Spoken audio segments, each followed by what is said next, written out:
Good evening दोस्तों। UPSC prime time में आप सभी लोगों का स्वागत है। मेरा नाम है प्रदीप कुमार और अब देखना शुरू कर चुके हैं यूपीएससी प्राइम टाइम।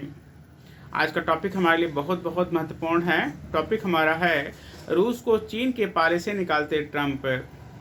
जब हम लोग बात करते हैं यूपीएससी जीएस मेंस के बारे में, 4 पेपर के बारे में, तो जो हमारा सेकंड पेपर आपका होता है उसका जो सेक्शन होता है उसमें इंडियन पॉलिटी, गवर्नेंस और इंटरनेशनल रिलेशन आईआर। मुझे लगता है कि आईआर के लिए टॉपिक आपका इस समय बहुत बहुत महत्वपूर्ण है। तो आइए हम लोग शुरू करते हैं। रूस को चीन के पाले से निकालते ट्रंप।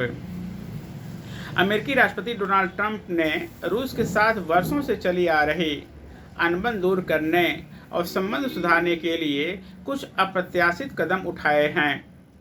इससे वैश्विक भू राजनीतिक परिदृश्य पर बड़ी हलचल हुई है। उनकी ऐसी असामान्य सी पहल ने नाटो गठबंधन के भीतर ही दरारें पैदा कर दी हैं। इससे पश्चिमी देश इस बात को लेकर आशंकित हुए हैं कि अमेरिका यूक्रेन और यूरोप की रक्षा के प्रति अपेक्षित दायित्व निभाने का इच्छुक नहीं रह गया है। ट्रंप के द्वारा यूरोप को एक तरह से दरकिनार करने और उदारवादियों के सबसे अधिक निशाने पर रहने वाले रूसी राष्ट्रपति व्लादिमीर पुतिन के साथ मेल मिलाप से यूरोपीय देशों में निराशा का माहौल है। ट्रंप के रुख रवैये में आए इस बदलाव से दूसरा परेशान पक्ष है चीन। यूक्रेन के अस्तित्व और रूस के साथ उसके 3 वर्षों से चले आ रहे युद्ध के अंजाम जैसे विषय विश्व व्यवस्था के लिए अहम तो है ही। इससे भी महत्वपूर्ण प्रश्न यह है कि क्या अमेरिका रूस को चीन के चुंगल से निकालकर बाहर लाने में कामयाब हो सकता है। जब से ट्रंप ने पूर्ववर्ती जो बाइडेन प्रशासन की नीतियों को उलटकर पुतिन के साथ नरम रुख अपनाया है, तो कुछ टिप्पणीकार इसकी तुलना रिवर्स निक्सन यानी पिछले सदी के 8वें दशक में तत्कालीन अमेरिकी राष्ट्रपति रिचर्ड निक्सन के रणनीतिक उलटफेर से कर रहे हैं। निक्सन ने सोवियत संघ की काट के लिए माओवादी चीन से हाथ मिलाया था। इससे रूस चीन कम्युनिस्ट गठबंधन में दरार डाली या इसने रूस चीन कम्युनिस्ट गठबंधन में दरार डाली। परिणाम स्वरूप अमेरिका शीत युद्ध का विजेता बना। उसी तर्ज पर अभी माना जा रहा है कि ट्रंप भी इसी प्रकार रूस से तनातनी घटाकर चीन के साथ उसकी घनिष्ठ मित्रता को दुर्बल करने की मंशा से अलग राह पर चल रहे हैं। अमेरिकी रक्षा मंत्री पीट हेगसेथ ने इस संदर्भ में कहा है, अमेरिका प्रशांत क्षेत्र में चीन के साथ युद्ध रोकने को प्राथमिकता दे रहा है। यूरोप और एशिया दोनों देशों में सैन्य संसाधन बनाए रखने से जुड़ी समस्या की वास्तविकता को भांप रहा है और यह सुनिश्चित करने के लिए यूरोप से कुछ करना चाहता है कि एशिया में चीन का प्रतिरोध विफल न हो जाए।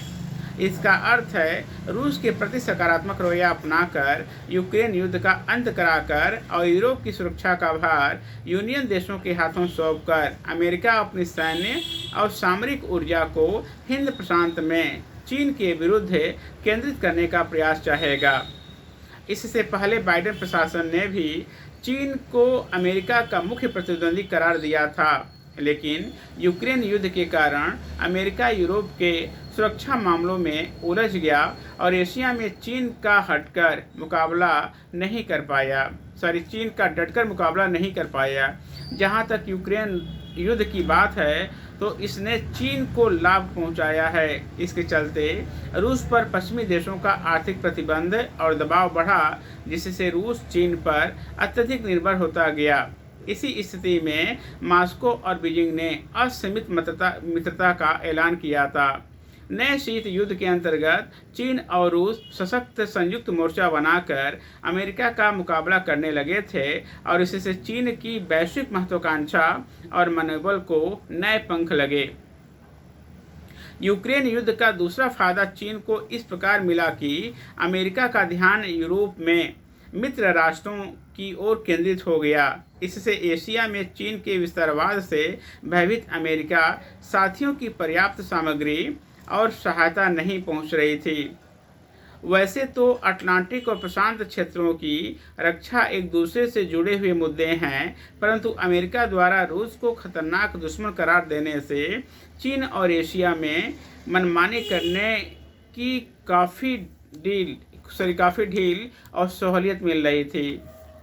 रूस को चीनी शिकंजे से दूर रखना और चीन के साथ कड़ाई से जूझने में भी अमेरिका की ही भलाई है, लेकिन इस नीति को मूर्त रूप देना आसान नहीं। अमेरिकी उपराष्ट्रपति जेडी वेंस ने दावा किया है कि चीन का सौतेला बच्चा या छोटा भाई बनने में रूस को घाटा है, लेकिन उन्होंने इसी परिप्रेक्ष्य में माना है कि रूस और चीन के बीच प्रगाढ़ आर्थिक संबंध हैं जो एकाएक नहीं तोड़े जा सकते हैं। अमेरिका रूस पर लागू सभी आर्थिक प्रतिबंध और तकनीकी पाबंदियां हटा भी दें और रूस की खनिज संपदा के विकास के लिए अनुबंध भी करे, तभी पुतिन आशंकित हो सकते हैं। ये अस्थायी उपाय नहीं होंगे। कारण वही है कि अगर 4 वर्ष बाद ट्रंप के उत्तराधिकारी ने पश्चिमी उदारवादी विचारधारा को पुनर्जागृत किया और रूस पर नकेल कसने की नीति वापस अपनाई, तो रूस को लेने के देने पड़ जाएंगे।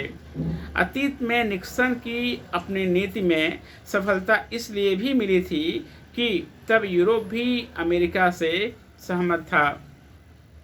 फिलहाल अमेरिका यूरोप में मतभेद इतने गहरे हैं कि रूस पर भले ही अमेरिकी दबाव कम हो जाए, लेकिन यूरोप के साथ रूस के आर्थिक और तकनीकी रिश्ते कड़वे ही रहेंगे, विशेषकर तब तक जब तक यूरोप के अनुसार रूस यूक्रेन के साथ न्याय नहीं करता।